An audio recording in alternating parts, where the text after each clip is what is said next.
First thing I'm going to say is hats off to Chris Mudge and Sam Houston State. Like, he's got a good basketball team. He's a good basketball coach, and those guys play really, really hard. I mean, in the landscape of today's college basketball, where NIL is so prevalent and it's hard to get talent without that dollar figure, which they don't really have. I mean, they drove a bus from Sam Houston State, from Huntsville, Texas, to play us to save money in their budget. Think about that. In a bus for 7 or 8 hours, and they came in here and they competed at the highest level possible. So give credit to those guys. Somebody's going to hire Chris Mudge one of these days, and he's gonna make some AD look really, really smart. Now, with that being said, I thought when the chips were down in the second half, our team was better defensively. But we've got a long ways to go in order to be successful in the Big 12 on the defensive end. Was it similar defensive issues as you've seen? Is it something new? Sort of what is it? Just effort, consistency? Guys, I think the first half was effort. I thought 5 of the first 6 possessions, 5 of the first 7 possessions, we got a stop and a rebound. And then, well, I shouldn't say a rebound. The 5th and 6th possession, we didn't rebound the basketball and gave them extra opportunities. But I thought our defense was fine there. And then, it just, I don't know, we put it in our hip pocket or we go away from it. We start thinking that we can just score the ball too easily. And that's not going to win you games in the Big 12. It's just not. Again, I know I'm preaching to the choir. We scored 93 points. I get it. But Kelvin Sampson, TJ Otzelberger, they ain't going to let us score 93 points. So we've got to prepare to win in the league that matters. And again, I'm happy that we won this game, but we've got to prepare to win in the Big 12. And tonight, the first half defense wasn't good enough. We've had a few games here lately where down the stretch have been a little bit tighter, and you've been able to put things together and pull away. Have you learned anything about your team in those moments lately? Yeah, you know what? I think that they've banded together and gotten stops when they needed to. Other than this is 2 games in a row where we screwed up a ball screen coverage at the end of the game, and we gave up a wide open layup, right? And instead of taking it from 6 to 8, we allow it to get to 4. And we've just got to be better there. But no, these guys have banded together, and when the chips are down, it's been a different person that's kind of stepped up. The other night, Anthony Roy played really, really well offensively at Northwestern and hit a bunch of big shots.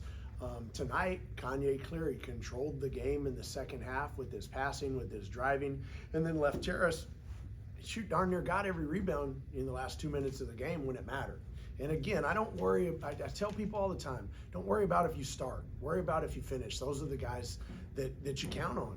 And we've had different guys step up, and we've been able to count on different guys, in different late game situations. So that's good to see. How big is that too for the coaching staff as well?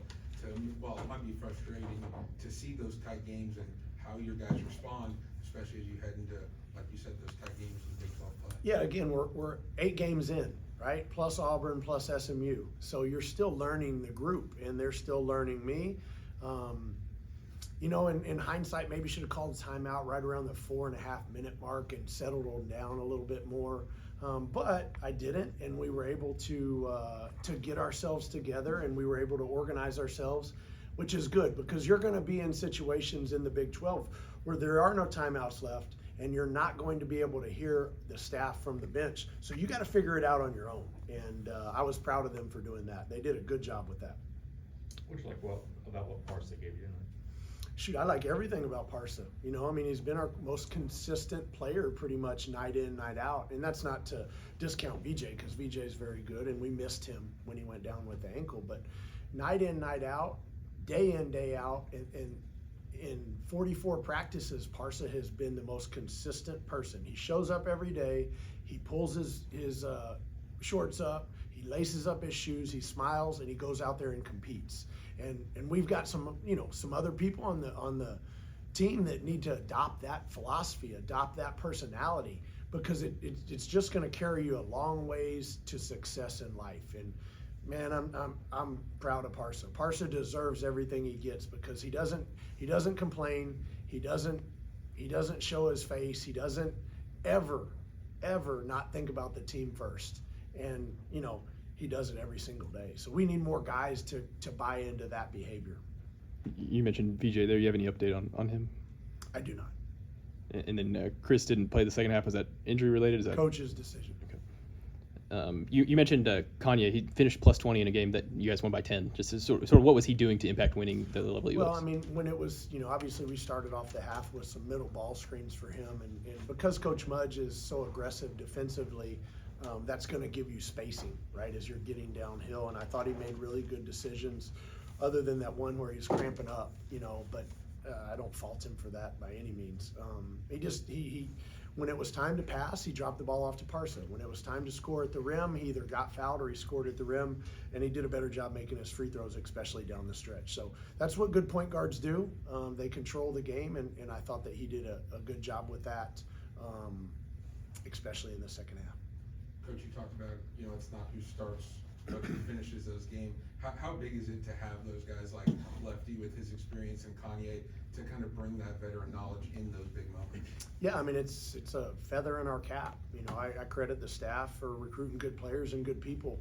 And, I credit the administration and our friends that have helped with NIL and revenue sharing, because we wouldn't have these good players if it wasn't for all those things rolled into one. But yeah, it makes coaching easier, it makes practice easier, and it translates into winning. You seem to really like the double big kind of lineup with Fala and Lefty. What do you like so much about them together on the floor? Yeah, I wouldn't call it a double big lineup as much as Lefty played small forward in Greece for a long, long time. We play him at the small forward, we play him at the power forward, and Parsa can play power forward as well. I think you have a lot of versatility with those guys, and I think you have versatility with Christian as well. Tonight wasn't his night per se, but they all give you a little different look, and they all give you a little different offensive and defensive punch. I think we've got, good talent there. So, it just kind of depends on the night as to who's doing what. Talk about that duo, also having Kanye and Jalen out there on the court together. How much does that bring, both kind of being natural point guards? Sure. Yeah. I mean, I've said it over and over. You got to put my job is to put the best players on the floor in the positions to help us win, right? And if those guys are the two best at that time, let's play them together. I'm not worried about their size. They can both defend and they both give you really explosive plays transition-wise, right? They can both beat you off the bounce. They can both be to the rim really, really quickly, and that puts a lot of pressure on the defense. So, yeah, it's fun, especially when you lose VJ for tonight. That gave you, another ball handler, because usually VJ's, obviously a secondary ball handler and even plays some point for us. With Anthony's shooting ability, do you sometimes just have to live with some contested looks every once in a while to get him going? Yeah, that's a hard one. I don't know that I have the answer for you right now. I know that, I had to sub him out for the one and just said, hey, man, we can get that shot anytime. But, yes, I mean, good players are going to take some maybe questionable shots because they can make them. But I'd rather talk about Anthony Roy's 5 assists and, 8 rebounds tonight, right? We've talked a lot to him about rebounding the basketball. And because he is such an explosive scorer, defenses are going to load up to you, right? They're not going to allow you just to shoot whenever you want. And we don't need to keep stepping backwards, right? Let's get the ball to the rim and let's kick it out opposite, or let's drop it off to the big. And I thought he did a better job with that tonight. But when you're rolling, I get it, man. Take a couple and we can kind of live with them. But we've just got to be more cognizant about time and score and momentum of the game.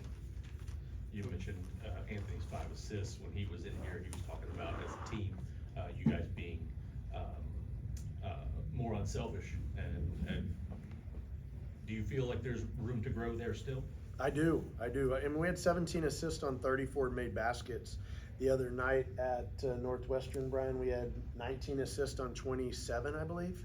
So, we can share the ball when we want to. And the good thing about this team, in my opinion at least, is that when we do drive the ball or when we do have the defense converge upon us, you're passing it to someone that can make a shot. So it's not like you're thinking in the back of your mind, hey, do I take a hard shot here at the rim or contested shot at the rim versus throwing it to a wide open teammate, because you have teammates that have talent too. So it should be an easy decision. It's basketball. You drive it, two people converge, pass the ball.